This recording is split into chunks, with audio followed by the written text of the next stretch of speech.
these leaders that we have today, their major lack of deficiency is wisdom. If you are wise, you will not hurt humanity. You will not hurt your neighbor. You will do the right thing. And the right thing is more collective consciousness to help each other rather than to hurt each other. It's a pleasure and honor to personally interviewing you, Master Del Pe. Welcome to this interview, and I have a few topics I will interested in discussing with you. They're mainly in business and leadership, current technologies, and the current state of Ecuador, and some other bonus questions I have for the last part of the interview. So for the ones that do not know you or haven't heard from you before, I want to introduce you to my audience also. So Master Del Pe is known as a spiritual master, miraculous healer, martial arts master, world expert in meditation, humanitarian, social transformer, engineer, philanthropist, and spiritual entrepreneur. So you have written more than 12 books. Is that correct? Yes, correct. I'm writing 2 more, especially my latest one is Handbook for Self-Discipline. And also I have a book on mastering your functional excellence. Oh, wow. Those are very nice titles there. So as I mentioned before, welcome, Master. I have a few topics for you, but first I want to know a little bit about your most current work, what you're doing right now. I have developed a retreat resort, a spiritual resort in the Philippines. I came back from US, from New York. I live in New York in 93, and I stayed until 2015 in Houston, Texas, where I usually take my Continental and United airline flights because I fly over 100 flights a year to around the world. I've been talking and giving services to over 100 countries for that long. But I settled down this time because I know I can serve more people with higher quality if I'm in the same place and people come to me and stay with me longer. So I can mentor them, I can train them, and I can heal them longer. And I'm also able to do my online work while supervising my construction company and also my other businesses. So I had diversified my business, not only in the spiritual area and prong. I did invest in many things, and I feel like I'm a serial entrepreneur and also a spiritual entrepreneur because I grow, earn, and serve through our spiritual services and healing services. That's great. So you're actually able to give advices to your clients in terms of investment, maybe, and how to invest, where to invest, when to invest? Well, my scope in helping investors, I used to mentor and heal at least 5 billionaires, 4 are India and 1 from Asia, and many more are coming around the corner. But I think the best investment is not just about money. The best investment that gives the best dividends is still in your health. So for investors coming to me, I take care first of their health, because even have all the money in the world and have fame and glory, if they're very sick, they go down very quickly in a few months. So I wish I've helped, say, Steve Jobs and all the people who died because of one organ, cancer. So invest in yourself first, invest in your health, invest in your family life, invest in your spiritual life, invest in your social contributions, invest not only in your career, but in your corporate social responsibility to use your money for a great contribution to society. So that is my first job, is unblocking their mindset so that they'll be able to think bigger things that is not just a large amount of money and fame, but as a whole life itself to be managed. So balancing life is where I invest people to invest themselves. And then eventually selecting a higher purpose that they will invest to achieve fulfillment. And then as they grow further, I would invest in their entitlement and self-mastery. In the last century, Peter Drucker, an American, I would say, visionary, had indicated that the last century was more on business development. And he predicted in the last century that this century will be for self-development. So it's true, we have a lot of self-development gurus now because it's a big market. I have studied before that happened. And now I see that it's a booming market. and is moving towards Asia, because Asia is the next economy, I think. Then I think my addition to Peter Drucker is not only we need self-development, we need to have self-mastery, which is about the path of life, not just about the personality and the ego. It's about your soul, awakening the power of your mind, but including awakening the power of the soul to help inspire us to see bigger things, greater things, more novelty, more inspirational things according to a higher purpose that serves not only our business, our industry, our family, and our health, but the bigger humanity at large. So that is where I invest people, unblocking them to see bigger things. But I also help them with the investments in terms of Bitcoin, crypto, or the stock market. I have a gift of scanning what can happen next in the stock market. So I used to help stockbrokers scan which is the relationship between this stock with gold and silver and with dollar and so on. So I used to use my energy to scan this investment portfolio. And I used to help them, but they become so rich, then they forget their path again. So I stopped helping people become so rich because they get lost in their way. You know, some people do not know their priorities and non-negotiables before they become so rich and powerful. And they lose their soul, they lose their mind at the end. So I select whom I help, and I think I select more my disciples to help, because I think spiritual people should also get wealthy, not only the wealthy and business people, because I believe if they are good-hearted people, they have good virtues, they have good values, they have a good vision of what is the next step of humanity and families. They should be given the money to operate their nonprofits rather than begging money from the business people for their nonprofits. They should be able to generate as much money to fund their mission rather than beg for money to fund their good mission. I believe the balance of spiritual and material life. So when I invest in a person to mentor or to coach, first thing that we measure is how balance your material success and your spiritual success. So I measure that in the client, and I believe we should get all rich if you are spiritual. If you are a good person, you deserve to be rich. The problem is when people become spiritual, they're guilty of money. So the rich people become poorer because they're starting to abnegate their money to other people who are not managing their wealth properly. And they manage only 100% of their spirituality. I think we should fly high with two wings, material wing and spiritual wing. Yeah, and actually that phrase is one of my first questions. So you almost answered my first three questions, this first part, because this flying high with two wings, balance wing, spiritual and material, that's something leaders should know actually, because if there's no balance, you can like burn out immediately. So you have mentored many leaders worldwide, and entrepreneurs and CEOs. And yes.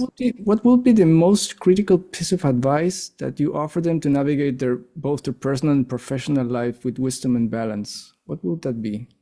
Well, I first manage their crisis, their critical moments. When they have cancer and stage 4, forget about business at the time. They can delegate that to others, but they have to fix their health. They should be in charge of their health, not the doctor only. They have to manage their character to change. They have to manage the change of diet and nutrition. They have to exercise. They have to do deep breathing. They have to ground their foot to the earth to get earth energy and expose themselves to the sun to get the sun energy and vitamin D3. So there's a big character building. Character building is not just about your heart. It has to do with your discipline, not only to make money, because they can have discipline to make money, but to control their vices, their smoking, their drinking, their abuse of their health. They don't put their discipline value there. So I reshift their focus to their money making, to their health management.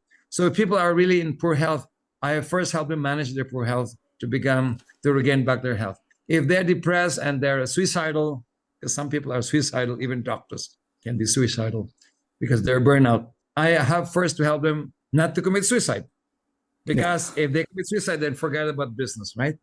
Now, another thing is if they are not spiritually awakened, and I see that they are losing their faith, they're losing their respect to the divine powers, they're losing their values and integrity and dignity because they want only to win and other people lose in negotiations, I do realign them back to regain back their sense of proportion, that they might be great, but there's a greater being called God that's stronger than them, that can inspire them to change and give them a disease, give them a big spanking or a big blow to their ego, and they start to humble down. I call this the dark night of the soul. So a lot of people who come to me, they have a need of re-injecting and inventing new vigor, vitality that includes spiritual principles.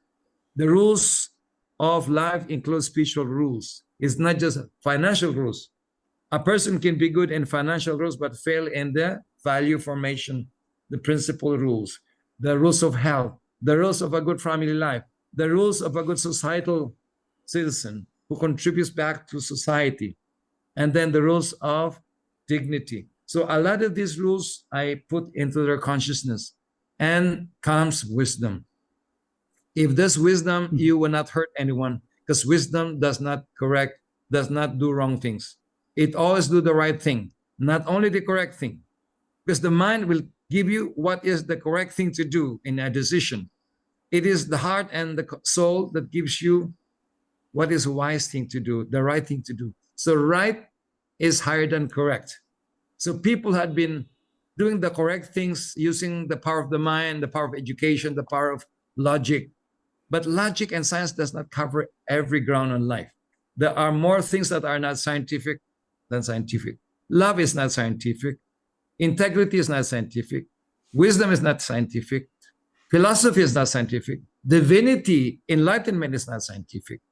So if we think that everything is science and everything is to be solved by the AI or supercomputers and the logical deduction of things, we will fail into outside the box life. The inside the box we can handle, but there's more outside the box than your vessel.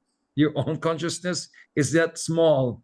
There are more things outside your consciousness than within your consciousness. So wisdom has to be instilled as a basic commodity in leadership. That actually, this last part, when you mentioned artificial intelligence, that brings us to our next topic, which is basically what's happening right now in an accelerated pace. So what would be your vision on the impact of artificial intelligence on the spiritual world, on the connection of the people that is going to be lost with this accelerated technological advancement? So what's going to happen here? I think there are two sides of the same coin, but they are like more silos. So when I look at people who are in business, who are into redundant trading and so on, they really need the AI and supercomputers, and spend a lot of electricity using those intelligence. So the AGI, there's artificial general intelligence, is good for normal essay writing, that the chat GPT. I don't think it will replace the poets and things. It will replace the redundant, mediocre level where the data they put for the AGI to learn, the self-learning machines, are within the context of the data mines. So whatever knowledge and wisdom and intelligence that's not part of that general data bank cannot be known by the AI. Even they will learn from each other. It will saturate at the level where it can only deduct from within the context of the data it has been put into. There are many things that are not deductible and objective and scientific. Again, philosophy is not within the purview of AGI or AI. If you see that life is a moving target, the data that has been good 10 years ago is now obsolete in a way of the projection of the curve of the future. Less and less that the curve of the past project the future curve, right? Because of complexity. We have the VUCA, vulnerability of life, unpredictability, complexity, and ambiguity of life. This is what makes the life so dynamic and complex, that the curves is not a straight line. The design of AGI is partly logarithmically, not a differential calculus, but integral in nature. But it has a saturation point that it cannot solve very complex equations that are not inside its memory. Since complexity is a dynamic activity, complexity will challenge the AGI or the AI in terms of the new outside the box thinking, outside the box psychology, outside the box philosophy, which has transpired as we are typing the data. The data type is from the past, right? What would they put as the data? The old news, the old knowledge from Pythagoras, the old from Plato, all the old things from the psychologists of today. But the new psychology has to be discovered. The new philosophy has to be discovered. Philosophy is not a fixed thing. So for philosophers, for me, like a business intuitive consultant, I will not run out of work because my predictions are different from that prediction. They might have similarities, but the reality will be different from the projections. All right. Secondly, the people who are using the internet most will be benefited by AGI. A lot of people who are very redundant in their work will be replaced, but they should be tooled up with things that are not replaceable, such as healing. You can do a robotic surgery or a remote surgery through computerized robotics surgeons. But there's a time that you have to ask, shall I have surgery or not? It's your own organ. It's your own kidney. At the end, it's your prerogative to have kidney transplant or not kidney. But the doctors hope that the AI will decide whether your kidney will be removed or not. I will not make the AI decide for my kidney or my liver, because the doctors have put their own thing that in this genetic, you should have to remove your ovaries and uterus. Today, I was healing a client of mine in Washington, Seattle. She's an engineer working for Microsoft. And the doctor, believing that she will have cancer because her auntie had cancer, she should remove her uterus and ovary now that she doesn't have cancer. And I said, are you sure? Your ovary and uterus is more than your pinky finger. Would you want your pinky finger to be removed if they said you will have cancer in your nails? Or would you let me wait first? And you can cut it when it has. So a lot of medical input in the AI is the opinions of not hard science, soft science, somebody who dictated a lot of this truth repeatedly in the internet and everyone discussed it and they concluded, is a soft science. Many input in the internet are soft science. They are not hard science, which is reviewed by peer, and they tested it and they challenged it and anyone can challenge it. A lot of the soft science today are done by podcasters, YouTubers, who talk so much about the subject matter and they believe it is true already after talking 21 times. And these are the input. So I want to trust my AI to tell me that you remove the ovary of your sister because your auntie had a cancer and you also have the probability. So remove now before you have the cancer. And I debated with her because he had her doctor relatives and sisters told her, remove it now when you don't have the cancer. Can you imagine how many people would have no uterus and ovary because somebody in the AI world tell them that you better remove your ovary so that you will not have a cancer of the ovary? To me, that's a question today because social sciences have dictated that whatever is talked about by a certain group of experts should be true. I don't think so. They change their mind. Science always changed their mind.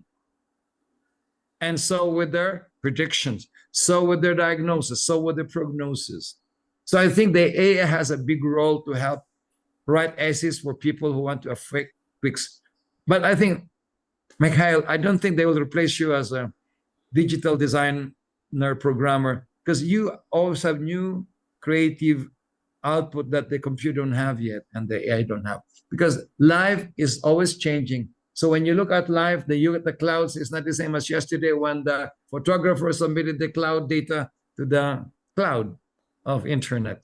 So I don't think creatives are easily replaceable. Maybe dispatchers, bus drivers, some doctors who are not anymore thinking, some nurses who are not thinking, maids can be replaced by robotics like in Japan. I don't think your wife can be replaced, your husband can be replaced. To cook maybe, but to touch your lips when it's dirty, you don't want a metal thing touching your lips and say, okay, honey, your mouth is dirty. You know, you need still a human hand. You need a little touch on your shoulder when you're tired. I think these are not easily replaceable. But in your case, do you think that your wife or your girlfriend or anyone can replace the human touch by a robotic AI. The question is always depending on the perception of the user. So some users are typically Einstein, they like it. But the Mother Teresa, I think they prefer something. The emotional people, they prefer some emotional touch and so on.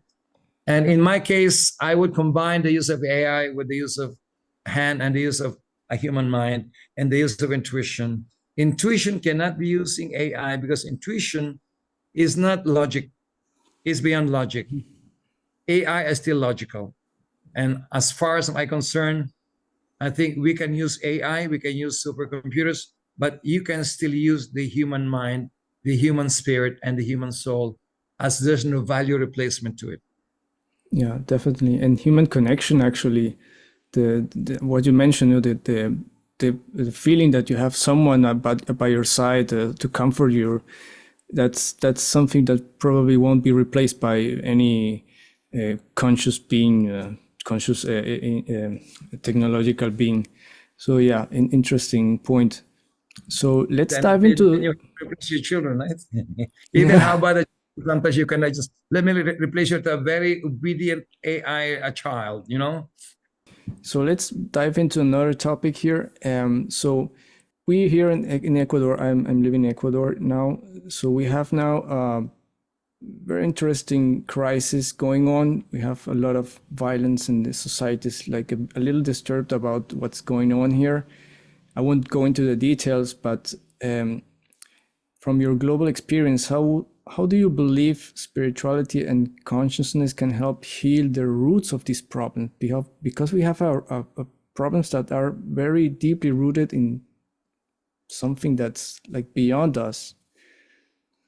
I think the role of religion should continue to harness the conscious centeredness of humanity in their own religious groups. So whoever is teaching religion, they have to instill not only historical religion, they need to teach children how to use the conscience as part of God's way of looking right and truth. So the heart education should be part of education either in a family, in a school, or in church, or in a temple. So I think we cannot change the leaders anymore so easily. They have their own agenda. They already program what to do. But we can change the future leaders. So there's a preventive education that will allow us to promote a better society and a better vision of those who will lead by first making sure that those who will be leaders in a few years should first have the conscience. So conscience and heart development should be instilled in religion, in family upbringing, and schools, and in societal value as a sign of culture.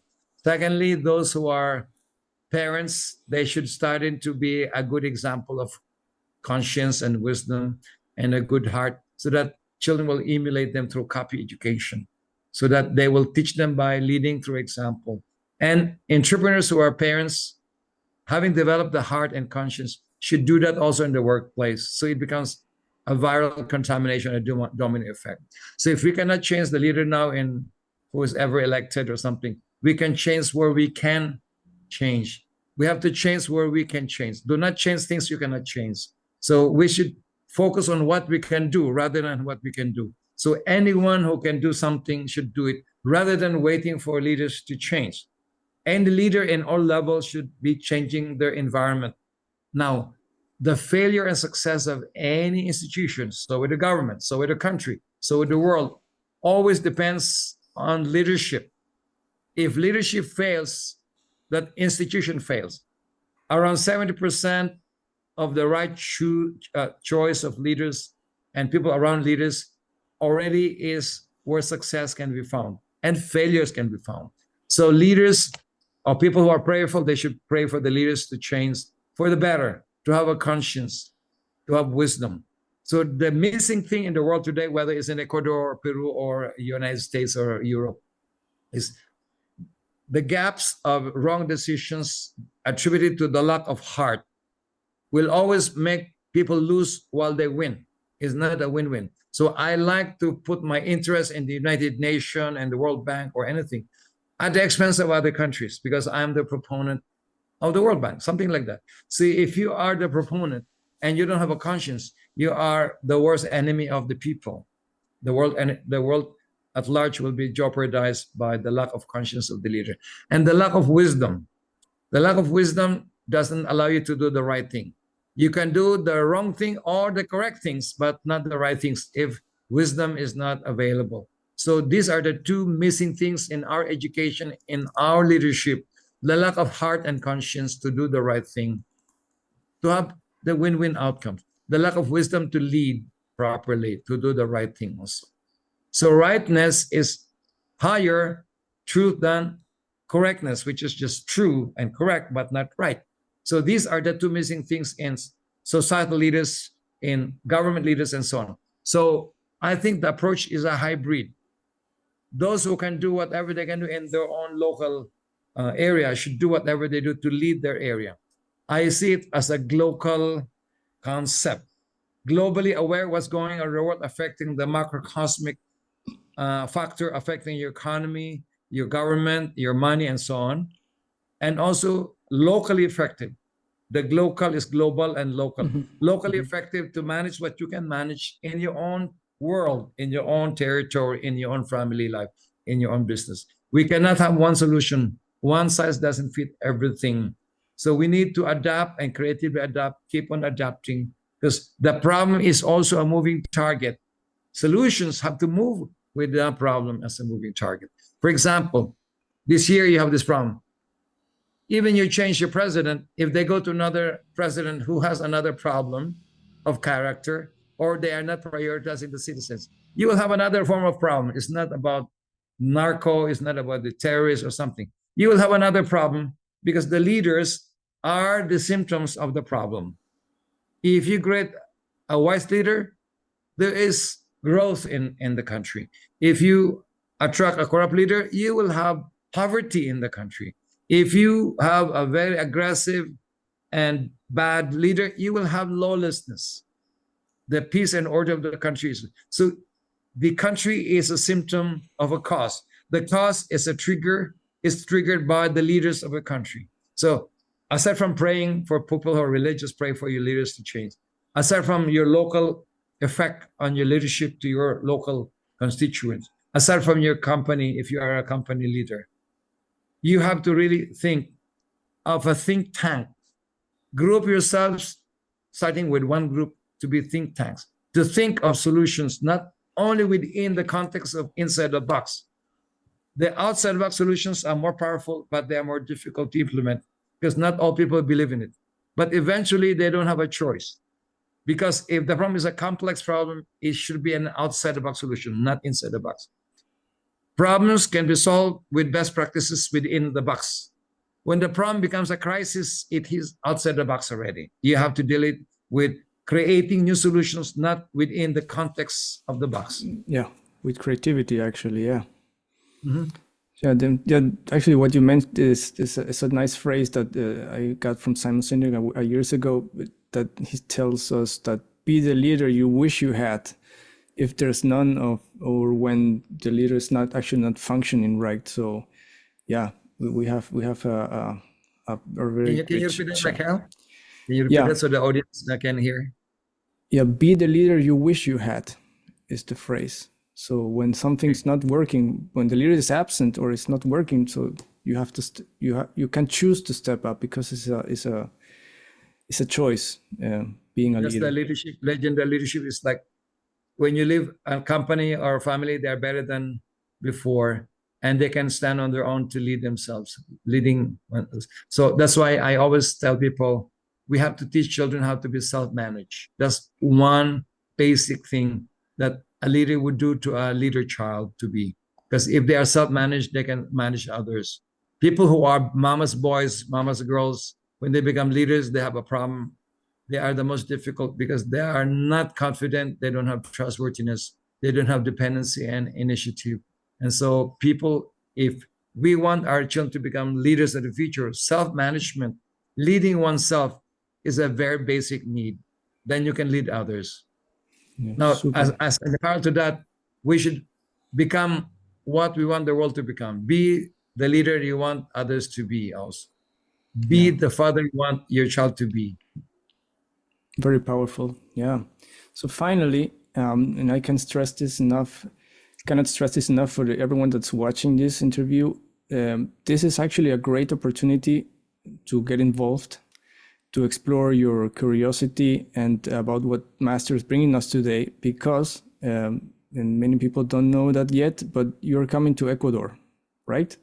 I think I'll be arriving November 19 and leaving on the 28th to Peru. And I would like to go back to Guayaquil is one of my best places. Well, even there's a war between the Monos and Serranos, I am for them. The lowlands and the highlands, I'm always familiar with that. Yeah. And Quito, I would like to give lectures in Quito. I'd like to meet a round table in Quito.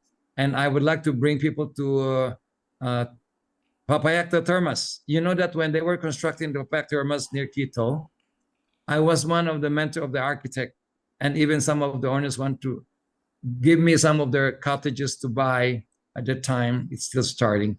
The hot springs there are intense and very good. And I received a lot of my spiritual awakening in that area near Cayambe, near Reventador area, in that mountain area where you go to the Amazonas. So I had meditated a lot there back in 1996, 97, 2001. I had visited that place for so many times that I feel that the energy there is a powerful meditation place. And of course, I've been to the equator, latitude zero, mitad del mundo. It's one of the great places to experiment. What happens to the energy if you cross to the other latitude and longitude, and you can see the difference also. The corking of the water will change just going 1 meter away. And I'd like to bring tourists from around the world eventually to Ecuador to increase your tourism, to show those nice places. And Ecuador is a very diversified place. Diversity is high. And I love the people, very gentle, very humble, authentic, and also gentler than Argentina, gentle than Bogota, gentle than Nicaragua, I think, but maybe as gentle as Costa Rica. But I think your business-like manners also entice me, because I know a lot of your business leaders and top chairmen of your boards in many companies in Ecuador, and they are very also mystical. They're not only money-making, but they have their own inner gentleness, and not all of them, but a lot of them. And you have your salinas, you have your surfing beach, I love them. You have your mud pit where you immerse yourself in the mud, get skin therapy. You have also a lot of volcanoes like the Philippines. So, and you can drive to 14,000 feet above sea level, going to Papayacta, and you can feel the altitude. And so there's so much experience in a very small landmass. And I think it's more of the culture that I think is attractive to me. And you have a lot of mystics. And by the way, when I wrote my book on the higher science of longevity, I was able to go many times to Vilcabamba, where you have your super blue zone, not only for centenarians, super centenarians, people who are more than 110-year-olds live there, and not only one, in groups. So I have studied how they live. I wrote a book based on some of your super centenarians as longevos, and I think we can learn a lot from them. So I'm so glad to be back there, and November 19 to 28, Ecuador, both in Quito and Guayaquil. And I'm very glad to have met you, Michael, and of course to Beatriz being our senior healers and senior trainer there. We have a good group in Ecuador now, and I hope that we will increase the tribe there and stimulate the natural inherent power of healing to a lot of our people in Ecuador, and also bring a new business leadership style that has wisdom, has conscience, and has staying power and discipline. Yeah, it will be great to have you here. So we're like eager to meet you. Yeah, and I think we have also the third eye seminar. I will be teaching the third eye, how to use the maximum tool of enlightenment and self-mastery. The third eye is one of my advanced workshop, and not many schools on earth have a third eye curriculum. I have a book on third eye, and I'd like to share it to a lot of people who are really serious to jump quantum leap in consciousness. And I want to also empower not only leaders but in business, but any social leader about how to increase your earning and staying power. There are secrets and curriculum for staying power, which includes self-discipline, willpower, and a strong mind and a strong character, a balanced heart, mind, and power. These are things that I want to teach to people in Ecuador and to Latin America. Awesome. We probably need everything that you can bring to us. So, like the final question here, because I think we're like over the time now. What's your big plan for the future? For whom? For you, for me, or for humanity? Yeah, you can choose. Well, I'm always a big thinker. I'm a visionary thought leader. I always look at the new humanity and creating a new world. Instead of a new world creating a humanity, both vis-a-vis should be used. I think we should really develop the heart in humanity. With the heart, we have goodness and goodwill, and you can hardly hurt anyone if you have goodwill and the will to be good. So if we have wars today, the main cause is because leaders have ill will and greed combined. You combine greed and ill will, it is disaster. It is a supreme use of colonization power and military power and greed as a power to conquer countries and humanity. So I think we are not too late yet. We are not too late, but not too early also. We need to increase the heart awakening in humanity through family upbringing, through education, through social transformation, and through even college and universities. We should have that as a basic commodity of humanness, rehumanizing humanity. Another one is to increase wisdom and leadership. Leaders should be admired because of their wisdom, not because of their wealth, not because of their genius only, not only because of creativity. These leaders that we have today, their major lack of deficiency is wisdom. If you are wise, you will not hurt humanity. You will not hurt your neighbor. You will do the right thing. And the right thing is more collective consciousness to help each other rather than to hurt each other. The war will be eliminated if there's goodwill and the will to good and there's wisdom in leaders, not only United Nations, in leaders and families. Because where do we get envoys in the United Nations if not from universities? And where does university get their people? From families. So we need the families to start their job. Parents should start the job of leading through example. The family should have a good heart awakening, and the family will not have to fight for small petty things. So to me, heart awakening should be part of our way of life.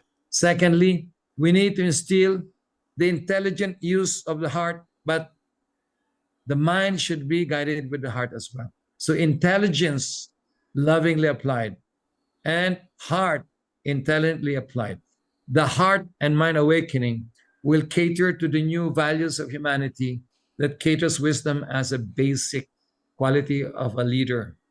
So if we are surrounded with heart-centered people, wise parents, wise social leaders, wise politicians, I don't think we will worry about taking care of our neck when somebody sliced it. I don't think we should be watching our back because everyone will watch their backs. We are our brothers and sisters keeper, and families are not fighting inside because of money. Society should be fighting because of lands and because of power, because we will just do the right thing. A win-win-win. We win, others win, and the earth wins, and the society wins. So I think there's still a lot of homework in religion. Religion have to have one focus, to instill the heart and conscience in humanity again, rehumanizing religious members, not only to side their religious members, but even those so-called Gentiles and pagans and shamans, they need to be prayed for. The shamans will pray also for the Christians will pray for the Hindus and the Muslims. If everybody's praying for humanity, then America will not always say, God bless America. They will say, God bless the earth and humanity, not only one country. So these are things that we need to instill back in our education, in our value formation, including business. Business should not only talk about money making. It should talk about the earth first, then economy second, and humanity, and then individuals the last. Then the earth will become the great place to live, the greatest planet maybe. And leaders should be awakened to the fact that they are not too late to change. As I said, be the change you want for your country. The leaders should be the leader through example. They should have integrity, dignity, and novelty of a good cause that's good for all. Not to be idealistic, to be pragmatic and practical and objective at the same time. Knowledge brings success, but it is wisdom that brings fulfillment. Yeah, that's very powerful. So that was great, actually. I was asking you for some final thoughts, but I think you managed to do it before I ask you. So thank you, Master Del Pe, and to everyone here to is following us, to is watching this interview. Get your curiosity on and get involved, and also follow Master in his social media. We'll put links everywhere here so everyone can follow you. And thank you for this time. Thank you for your wisdom. For those who are listening, if you need any good publicity, marketing, digital, or any otherwise creatives or design, I think Michael, because I scan a lot of candidates applying to me to improve our designs and our marketing tools, and I don't usually go for the less best. So Michael must be the best because I chose him. Of course, my wife Rega had chosen you through her clairvoyant, looking at your energy, matching the chemistry of our needs and your provision. So you must be one of the best in Latin America and Ecuador that serves the creative designs of many things and marketing and improving the products, presentability and marketability and sellability. So for those looking for a creative mind, I think I would say Michael is one of the best because we scanned him, and he's a very, I would say, highly initiated individuals who always be ahead of your needs. So thank you, Michael, and thank you, Beatrice, also for bringing Michael into our service lines. Good luck. Thank you, Master. Thank you, and see you soon. Yes, see you. I'm so excited.